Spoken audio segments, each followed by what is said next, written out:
table of contents. So it's fine to do, you know, if it's new to you, keep looking in the table of contents till you figure it out. But we're going to do a mini sword drill today in a couple of places during the message. So if you have your Bible, be ready to go for it and see if you can get there. I've cheated. I've put paper clips. So I'll get there before you. All right. Matthew chapter 5. That's something Dad would do.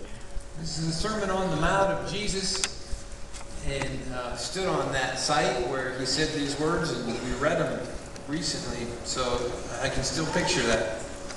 Blessed are those who hunger and thirst for righteousness, for they will be filled. Blessed are the merciful, for they will be shown mercy.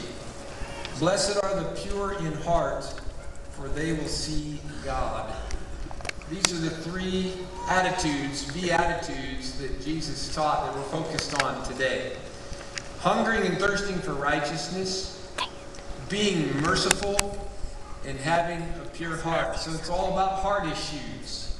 I had some heart issues last year. Thankfully, I'm beyond that and very healthy now. I started running again, and my heart's working just great. So I'm thinking about running that marathon Jason talked about. I haven't been able to run that much for a little while, so I started getting back into it. I ran 10 miles yesterday and survived it. So I'd die before even reaching But this is a different kind of heart issues that we're talking about today. It's our spiritual heart and what goes on inside our soul and where we think from and where we live from. How's your heart? We want to make sure our heart is healthy. There's a vacuum in every human being of restlessness and some kind of longing for something more than what we have. It's like it never goes away. I think that that's true of me. There are times that I'm wanting new experiences, something fresh. There's this restlessness that have had a great life, but hey, what's next? And no matter whether a person is a follower of Christ or not, those who aren't following Christ have a bigger vacuum. Those of us who are Christ followers, it still doesn't go away. We still have a restlessness at times inside. The best way to settle that restlessness is through the kind of pursuit that Jesus talks to us about here today. Too many times we try to satisfy it in other ways that won't satisfy.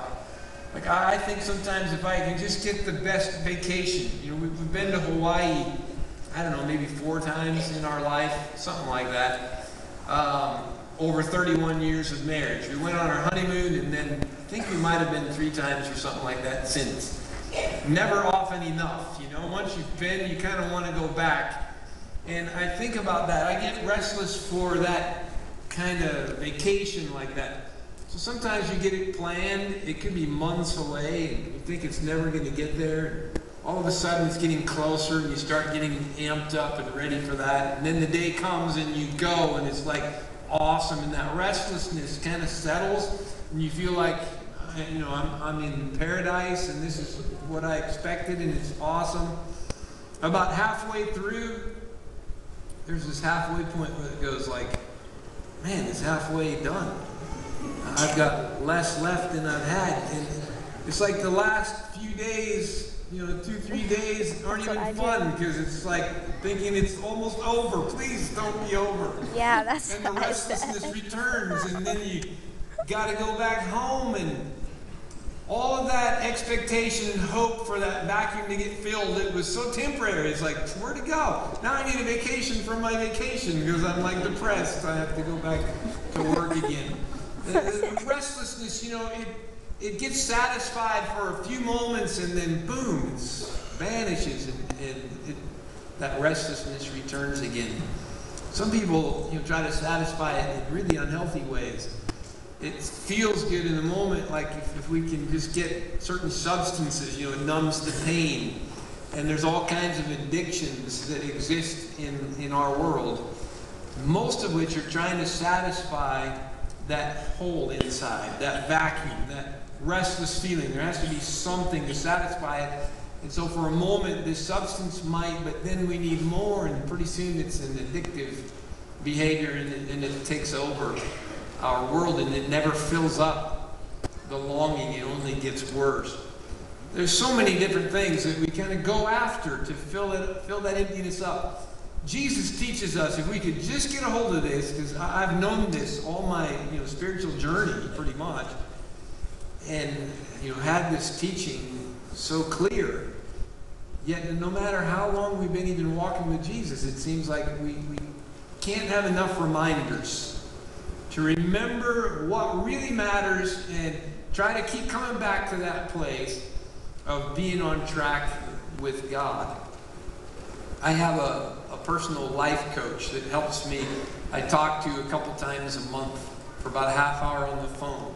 One of the things I've found interesting now, after having been through a couple of cycles of kind of a program approach, I thought maybe I would be done. I won't want to talk to my life coach anymore. What I've found is I need reminders. Like I start forgetting things that I got attached to, and I started following after, and then I let things go and miss them.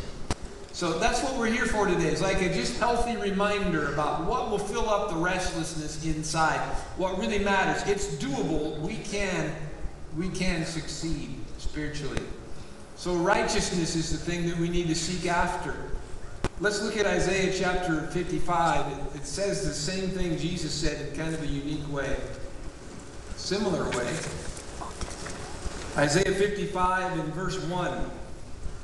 Come, all you who are thirsty, come to the waters, and you who have no money, come, buy and eat. How do you buy and eat if you don't have money? That seems kind of odd. Come, buy wine and milk without money and without cost. Why spend money on what is not bread, and your labor on what does not satisfy? Listen to me and eat what is good, and your soul will delight in the richest of fare. Give ear and come to me. Hear me, that your soul may live. I will make an everlasting covenant with you, my faithful love, promised to David. God says here in Isaiah 55 pretty much the same thing Jesus says in Matthew chapter 5. Some people are trying to satisfy their longings with things that don't satisfy. So he says, why spend money on what is not bread? We think sometimes if we can just get the next thing, it's going to meet our need. But we're spending money on stuff that's really not that kind of food. He says, come and buy without even having any money. Come and buy. What's he saying? Come to me, he says. Come and listen to me. Come and hear what I have for you. That doesn't even cost you anything. God says, I want to give you everything. You don't have anything. It's like, fine. Come to me and I'll start filling you up. I'll start giving you what you need. I'll start satisfying the longing of your heart. And so Jesus says pretty much the same thing. He gives this connection so we can understand it, that we have a hunger and a thirst for things. Let's turn our hunger and thirst into a hunger and thirst for the spiritual thing called righteousness. And that's where we will get filled. We can relate to hungering and thirsting. I mean, I get hungry every day, don't you? Doesn't matter what I've eaten the day before.